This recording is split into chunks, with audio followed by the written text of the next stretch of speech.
Psychologist here. Let's talk about Taylor and Travis. Listen, I love Taylor Swift, and I know how she has struggled in love. We've all heard how she struggled in love based on her amazing music. And these two may be really good together, but here's the thing. We don't know yet because they've only been dating they've only started talking really in the beginning of August. And yet, according to the media, they are now this amazing power couple. Even though it is a brand new budding connection, she's already met his mom, he's met her mom, and they are being talked about like they are this amazing couple that are for sure gonna make it. And we don't know that yet. And the last thing that I want to happen to Taylor is another heartbreak. So the things that I would want to know about are, what is their conflict like? Likely they haven't even had their first conflict because they're still in that fun honeymoon stage. But we learn a lot about someone when we have our first fight or awkward moment. How does somebody show up when they feel guilty, when they feel scared, when they feel sad, when they feel angry?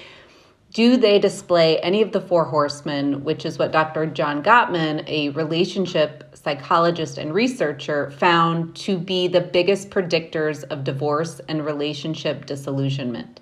And those four horsemen are defensiveness, stonewalling, which is shutting down, contempt, and criticism. We don't know how these two do conflict and if they're going to be able to build a relationship and repair conflict when it happens.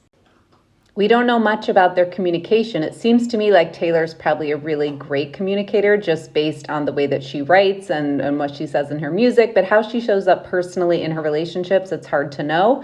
And same for Travis. Is he more a traditional male where he shuts down or he doesn't communicate, or is he a little bit more enlightened and emotionally mature and is able to communicate his thoughts and feelings in a relationship? Do they have the same relationship goal? What do they both want? Are they both ready to get married? Are they both just wanting to date casually? We don't know about any of those conversations.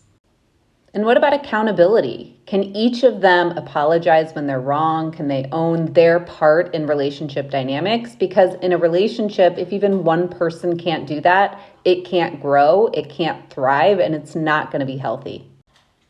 And the thing that I hate about how the media just pairs people up automatically and acts like this is like the best relationship ever is it sends a message to all of us that this is how relationships work. We meet someone, we think they're cute, they think we're cute, we go out on some fun dates, and it's a happy ever after story. It does not work like that. There are things that need to be assessed.